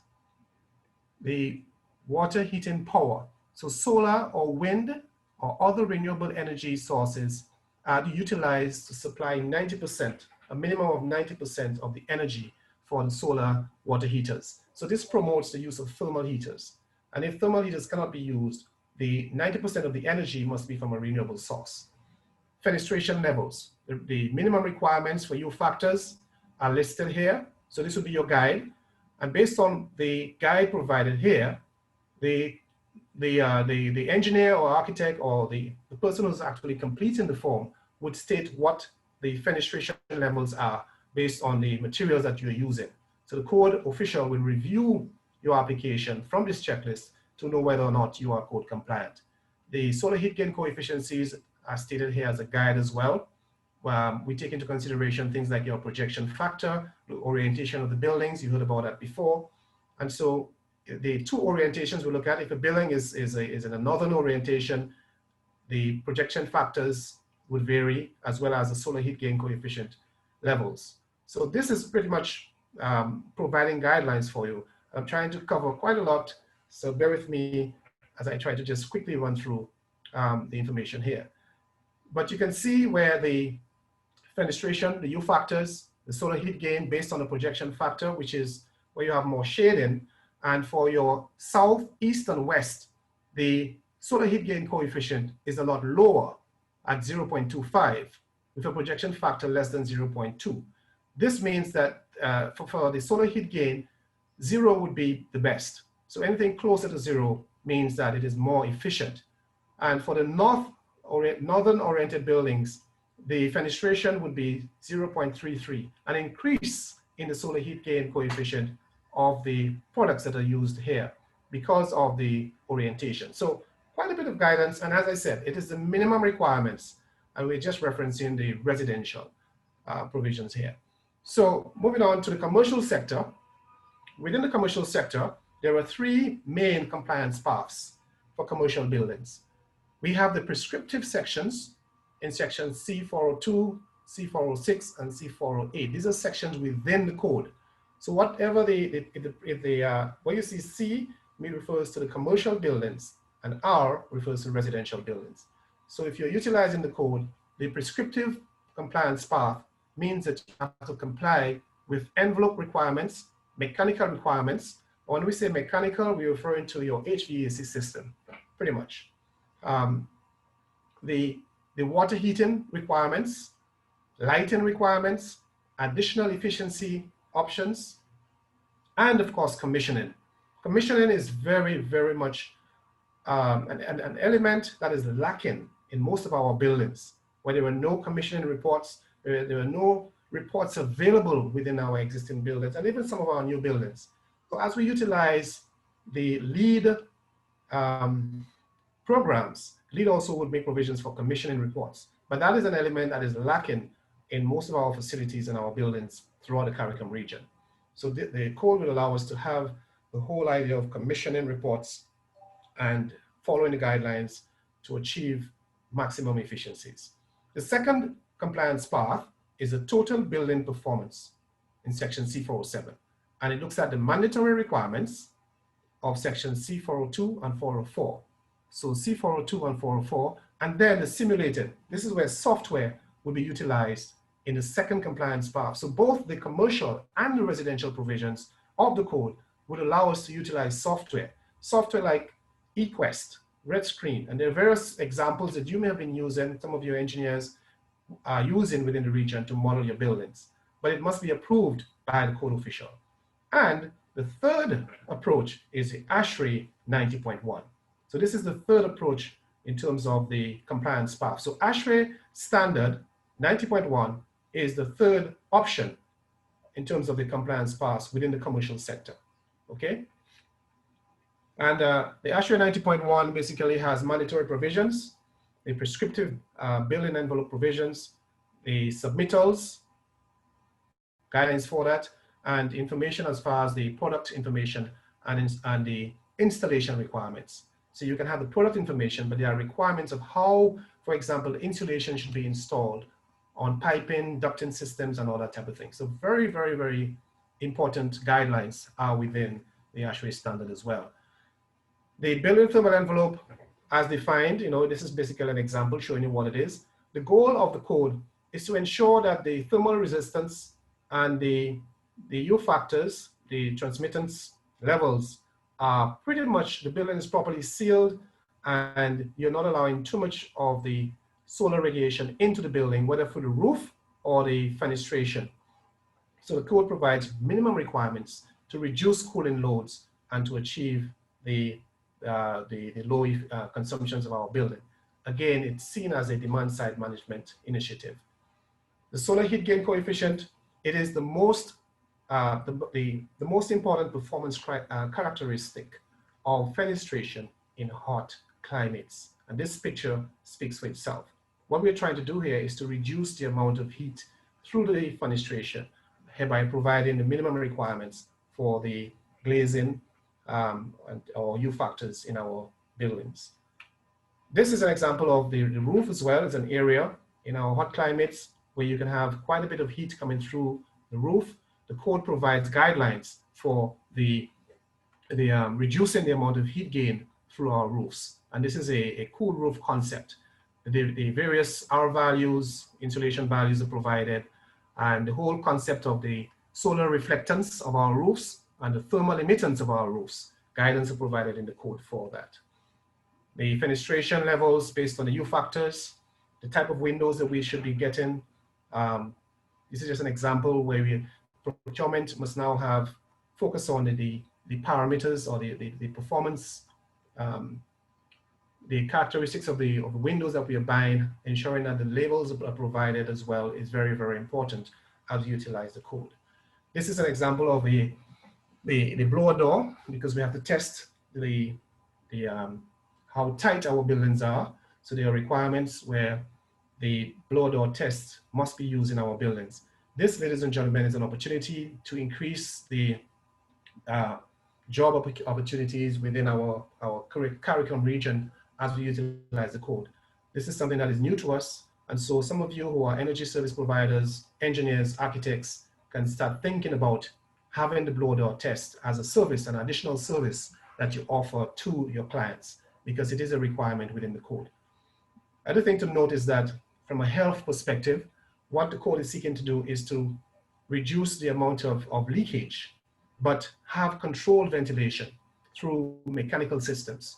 And of course, utilizing natural ventilation. But where mechanical systems are used, you are seeking to achieve an air exchange of 3 to 5 air exchanges per hour through mechanical systems. But to reduce and eliminate leakage through the buildings, that is not intentional, because they have an impact on the cooling loads. Results from a recent study in Antigua and Barbuda, a summary of energy efficiency and renewable energy projects in a public facility.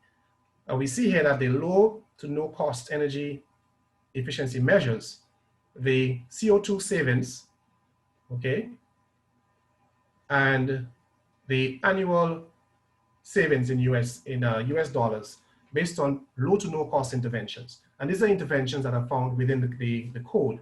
I'm referring to interventions such as metering, ensuring that your meters are working properly and effectively and you have accurate data. I'm referring to having programmable thermostats. I am referring to ensuring that your contracts, especially your HVAC contracts, are really up to date, and that the HVAC systems were commissioned and are properly maintained. Okay, the capital energy efficiency projects within that public sector building, where we saw the CO2 savings would have been 77,401 kilograms of CO2 from the energy efficiency intervention. The investment initial cost was about 50,000 US.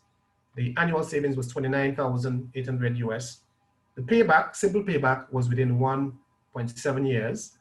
And for the equity payback was 0.57. Now, if we compare energy efficiency, the subtotal, to the renewable energy intervention, the renewable energy intervention was a 48 kilowatt rooftop PV system where the CO2 savings was 89,000 plus. The initial cost was $316,000, over 316,000 US.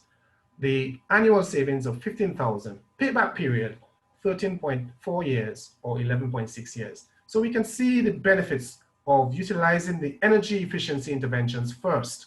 In our buildings, we would like to promote the use of energy efficiency, energy conservation as a first step to accomplish the CO2 reductions and the payback periods for economic benefits, rather than going straight into the PV projects. So for our buildings, the energy efficiency building code would allow us to prepare our buildings, reduce carbon footprints, and see significant savings in CO2 levels, and as well, good bankable projects, as opposed to the PV projects, okay? This is also an analysis that was done based on audits in Antigua that was something that was done by the Ministry of Energy, audits at the hospital, the main hospital, the government complex, the new airport. And so this also reveals that on average, the energy efficiency capital cost is 32% of the total cost for all 3 audits, compared to 68% for the renewable energy capital cost projects. Secondly, average savings and the greenhouse gas emission reductions is 54% for EE measures, as compared to 46% for renewable energy measures for all 3 areas.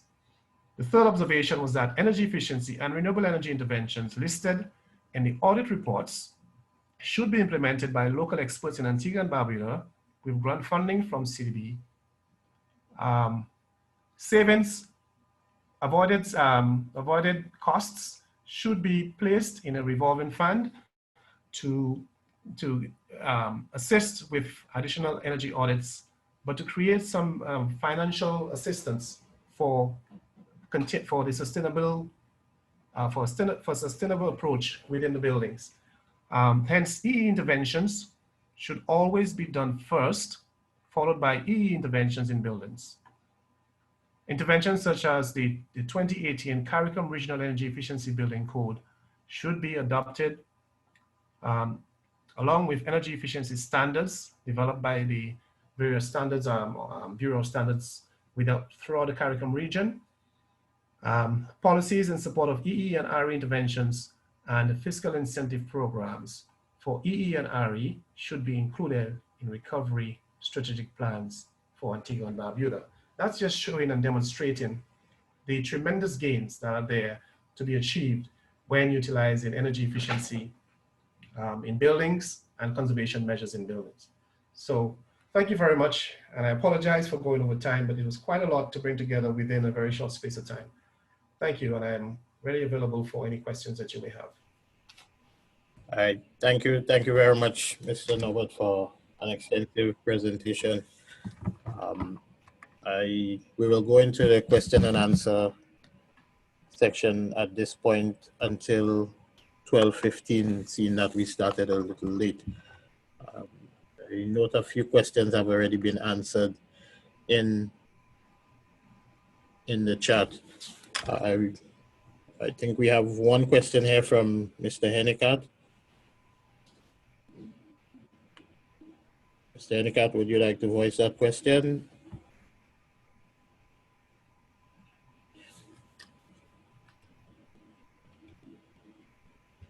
Yes, good afternoon, everybody, and thank you, Mr. Emmanuel.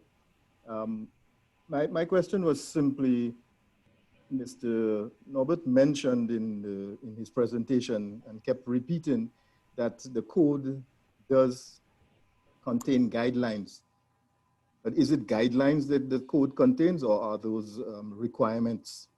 And would there be a separate guidelines document for energy efficiency of buildings of various categories as denoted in the building codes that we currently use?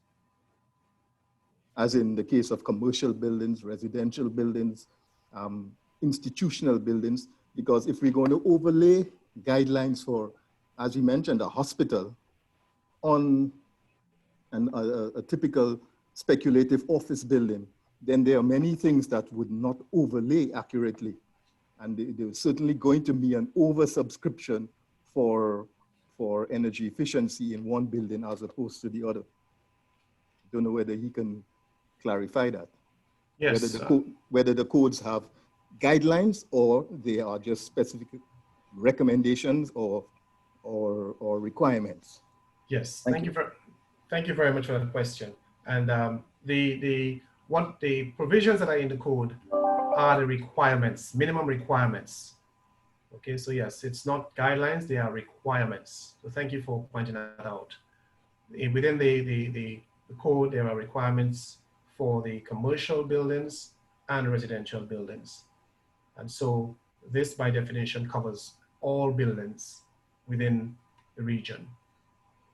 So there are provisions, there are requirements in the code for that. There are mandatory requirements there are prescriptive requirements as well based on the compliance path that one would select. So you are absolutely correct. They are requirements and not guidelines. Thank you. All right, thank you. Thank you very much. Ms. Donette, well, Good morning. I was wondering, Amoy, you said that there were 5 rating system categories and several adaptations. You care to explain, give us some examples of the adaptations?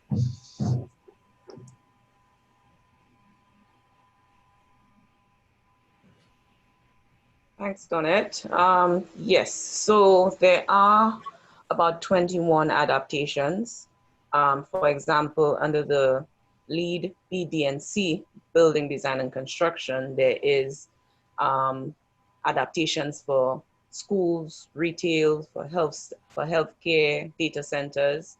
Similar to under the LEED Operations and Maintenance, you can apply for adaptations under similar under data centers, for existing buildings, for schools, for retail. In homes, there are adaptations for single homes, for low-rise multifamily homes, as well as for mid-rise multifamily homes. Okay, thank you. all right. We have another question from Ms. Anna Pereira. Hi, good day, everyone. Thank you for the presentation. Apologies for logging on a bit late. I don't know if you covered this, but is there a sort of organogram or something that can explain how the CREEBC, I suppose, certification body operates?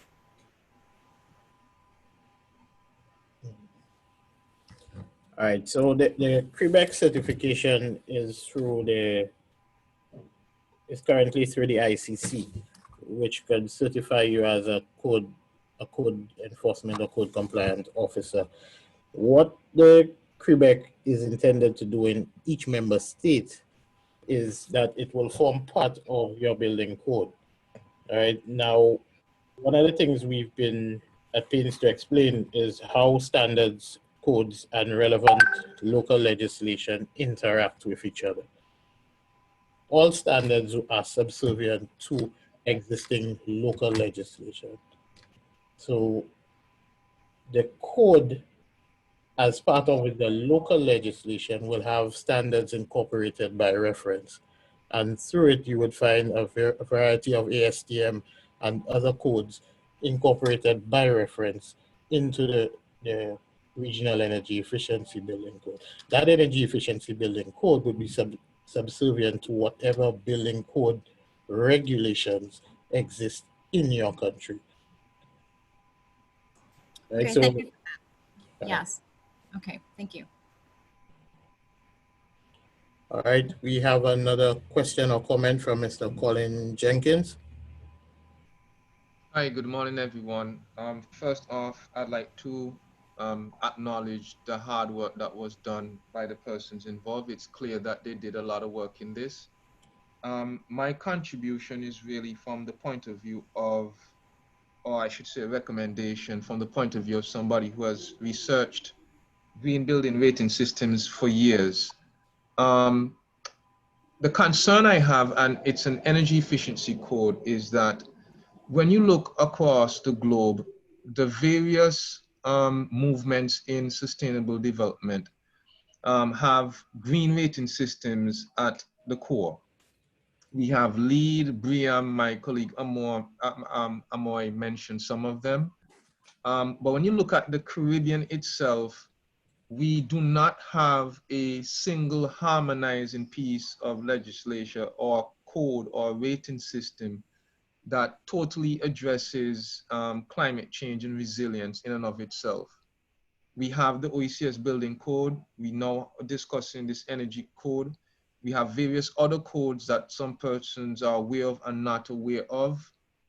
It makes it a bit difficult at times for you to navigate what exactly you're doing so that resilience and reducing your carbon footprint is really something that we are making traction of. In respect to LEED, just like BREEAM and even Green Globes, they have various categories. And while the energy code is important, the energy efficiency is only a component, but also intricate and related to other areas, such as energy and atmosphere, which has to do more with indoor spaces, the water efficiency, transportation, and location, which accounts for a huge amount of emissions.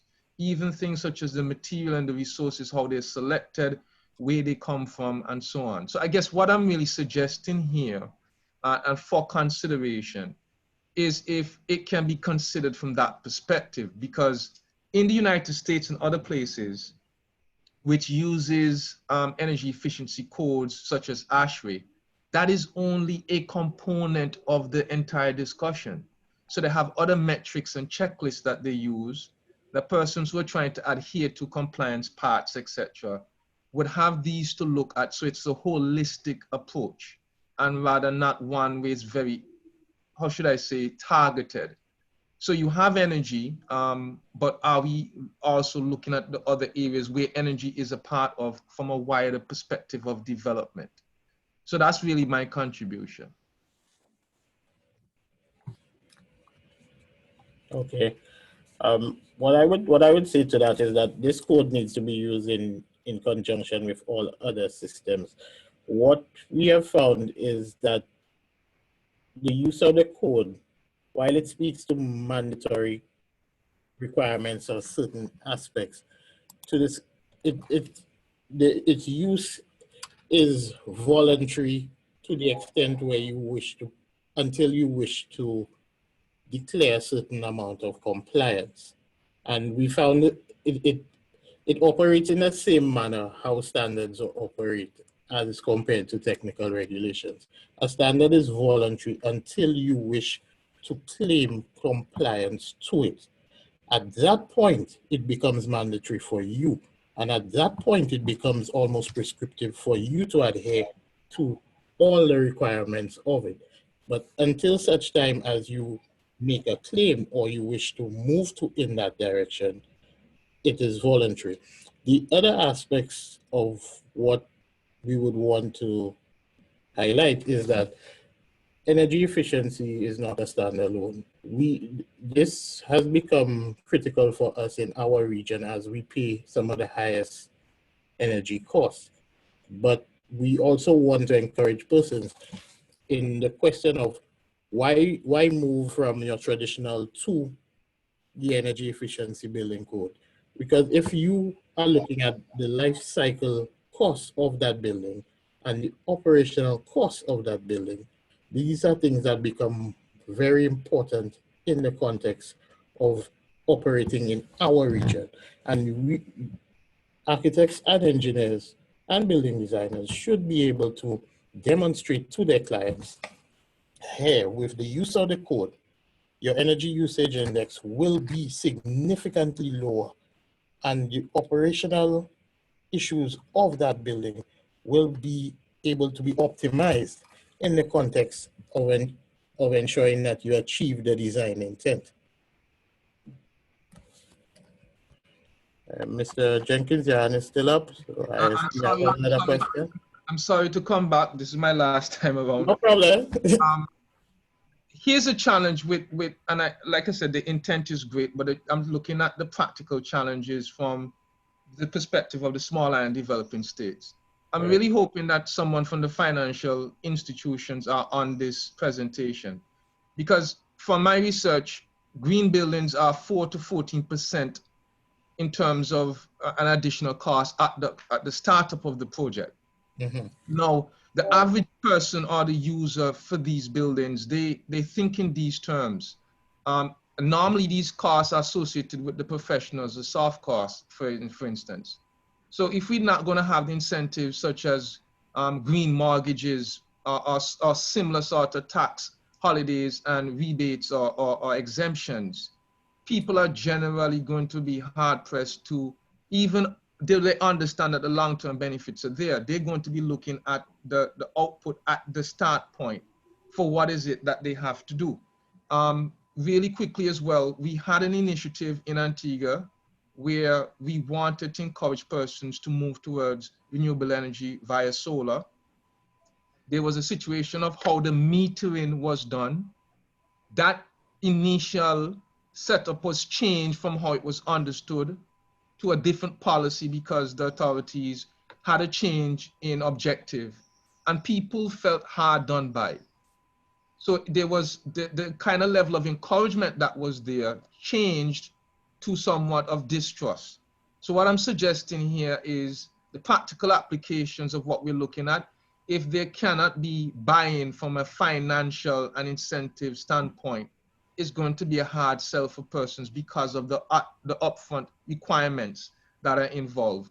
And for some of the small island developing states, the people who have to actually implement this would need to be trained. And some organizations don't even have functioning bodies that regulate the implementation, such as contractors themselves. When you're talking about quality management, a person is hiring project managers and people to administer what really needs to happen in the code, even the development control authorities themselves. So it's one of these areas why in the US, for instance, they pushed heavily on government institutions, looking at green buildings, but for the private sector, making it voluntary and very lucrative and celebrated to help push that agenda. And that's something I think you need to consider as well. Okay. Mr. Moderator? Yes, go ahead, Chacha. Yes, thank you. I want to say that I like your train of thought, Mr. Jenkins, in terms of the suggestions and the comments that you've made. I just want to keep in mind, that the code is really a first step for us. And there are additional steps that are necessary to assist us in accomplishing our goals here. And so you made mention of the training as well. There are initiatives going on right now through CROSQ, where individuals are being trained on the fundamental provisions of the code. In terms of the incentives, there are initiatives as well where we are looking at some of the fiscal incentives that are needed, the policies that are needed to support the implementation of the code. Policies as it relates to green procurement, some of the materials that are going to be used in our buildings, the additional cost, as you made mention. But the onus is on us, the professionals, to guide the project owners, the building owners, to understand that yes, the initial cost is high, but as we spoke about the life cycle analysis over the life of the building, to demonstrate through modeling exercises where you can now show the building owner that although the initial cost will be high, what would be the savings over the life of the building? And so there is need for education at all levels, in our schools, professionals throughout the region. And I know that there are other professionals, or quite a bit of professionals, who can now work with property owners, project owners, and demonstrate the benefits in terms of why we should utilize this code. So the training is ongoing. We've already trained about 50 professionals throughout the region as far as the utilization of the code, and there is some ongoing training that will cover all 15 member states of the CARICOM region as far as this code is concerned. But as I said, this is really the first step of quite a bit of other interventions that would support the implementation of the code. All right, thank you, Mr. Norbert. Mr. Hennicat, then Mr. Benjamin. Yes. And then, sorry. Yeah. Thank you, Mr. Emmanuel. I just wanted to say one hello to my colleague, Colin Jenkins, and the points he has raised are very important, which really, I think, also alludes to the fact that having myself been involved with the revision of the OECS building codes in 2015, after that assignment was completed, we recognized that there was a dire need to complement building codes with planning codes. And when we consider how energy efficiency starts in terms of buildings, starts with a proper layout and the development of land in an energy efficient way, it starts with the configuration of a lot, its orientation and the permissible orientation of buildings to start the concept of designing energy efficiently. Then there needs to be consideration for energy efficient planning codes.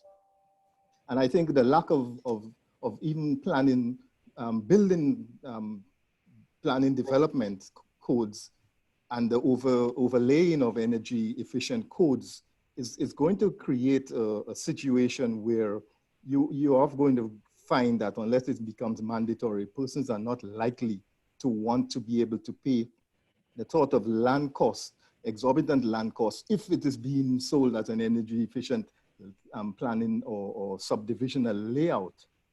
And it would not translate into some of those benefits and attract some of the concessions or tax shelters that Colin has alluded to. So I am here suggesting that in addition to what we have already done, there needs to be a look at energy efficient building planning codes for the region, especially given that the disparity in topographic and relief between one island and another, ranging in the archipelago. Thank you. All right, thanks, Mr. Enikat. I think that those comments from yourself and Mr. Jenkins will be taken on board in part of, I know we have some upcoming projects looking specifically at the other aspects of the building codes.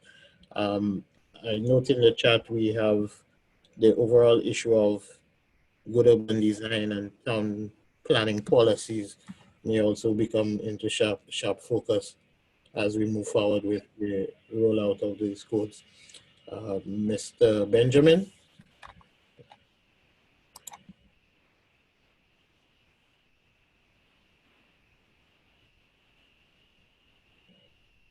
Hi, Mr. Benjamin. Keith Benjamin.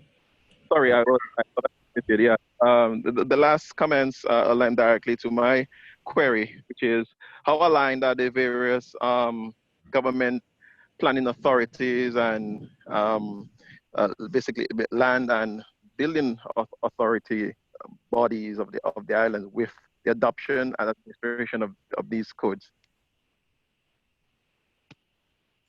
Right, well, the code was developed through the CARICOM Regional Organization for Standards and Quality, and essentially become a standard once adopted. It has been adopted by COTED, and so it will become a standard in every member state.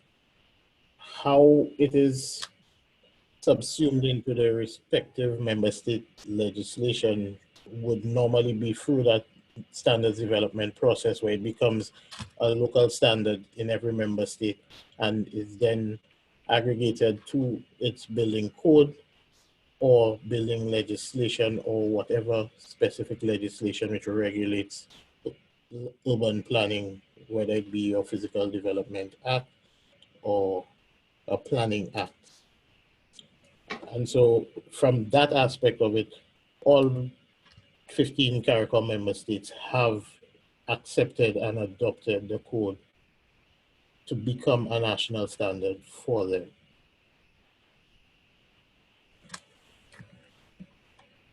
All right, any other questions? Do we have, I see no more hands up. All right, Mrs. Young, Ms. Young. Yes, my name is Frances Lam Young.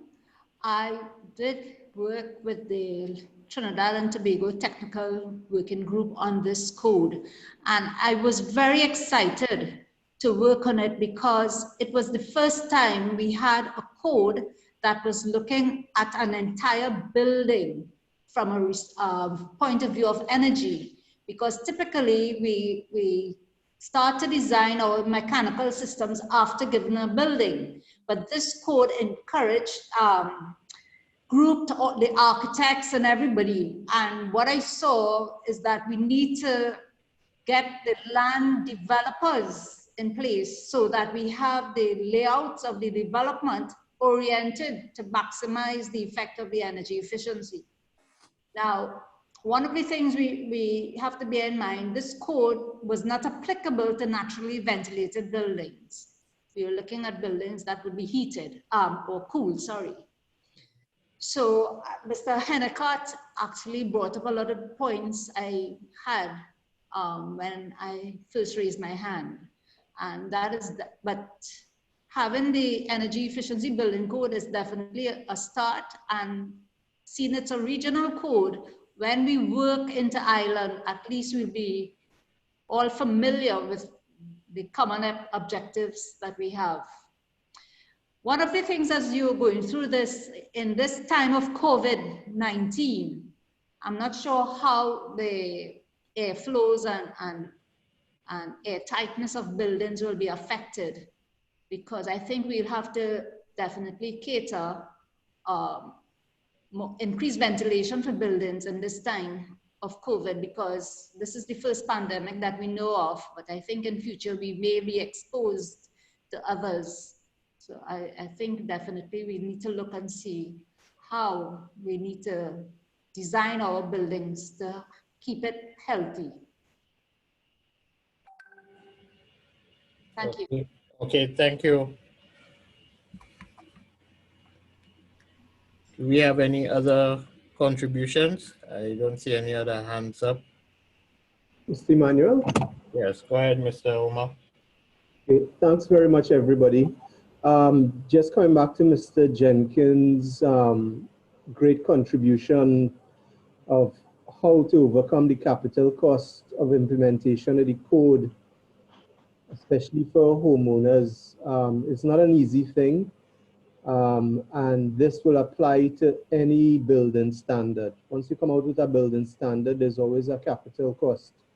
The cost of not doing it is probably what we need to really compare it against to understand how important and more cost effective it is to do it better upfront. However, the energy efficiency and the environmental code might be a little more particular because the gains might take a little longer to generate. Now, what we're doing at CROSQ with the support of CCREEE and the TAPSEC project, and with Mr. Emmanuel's guidance and whatnot, is that as of next week, we are launching a regional consultancy where the Bureau of Standards and the Ministry of Energy focal point in each member state will get together to design an energy efficiency roadmap that will help to outline what is required to help with the implementation and adoption of the code. And one track will be dealing with the regulatory affairs. The other track will deal with voluntary uptake of the standard. Another track will deal with market incentives. Another track will deal with performance incentives. So over the next 3 months, through these consultancies in each member state, we're hoping that we'll be able to make more transparent through these energy efficiency roadmaps, the different elements that need to work into tandem to really get this code adopted and be in practice. It's not a solution, but it's being able to structure the solution to bring transparency to the issues in a reader-friendly format for now policymakers and other persons to uptake and push through their systems. So that's one of the things that we're doing over the next 3 months in each member state to help the code implementation, apart from all the training and discussions like these that Mr. Emmanuel and Norbert is leading and heading to push out into the region. Thank you very much. Thank you, Mr. Omar. I think we have had a very interesting discussion here today with regard to the presentations on the global context of energy efficiency, the LEED certification systems in the Caribbean, and also the Caribbean Energy Efficiency Building Code. I would invite you to take part in the other consultations that we will have as we roll out the TAPSEC project on that energy roadmap.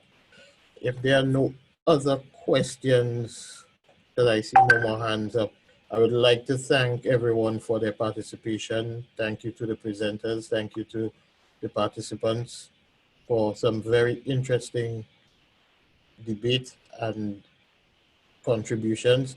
The CREEBC is available for read only. We've put that link online on the ICC site, and it can be purchased through our your local bureaus of standards. We in St. Lucia had 10 copies. We are down to 2, and they have been purchased mainly by engineers and a couple architects. But we would definitely continue disseminating the read-only aspect of the code, because we want the code to be used by practitioners and to ensure that persons can do what is necessary. One of the things we did, even in the development of the code, was have a consultancy to analyze the impact of the code in terms of cost. But that analysis did not go to construction costs. We pushed that analysis to energy usage index as a more objective comparison in the context, so that you can use the energy usage index as a better metric in the context of having used the energy efficiency building code.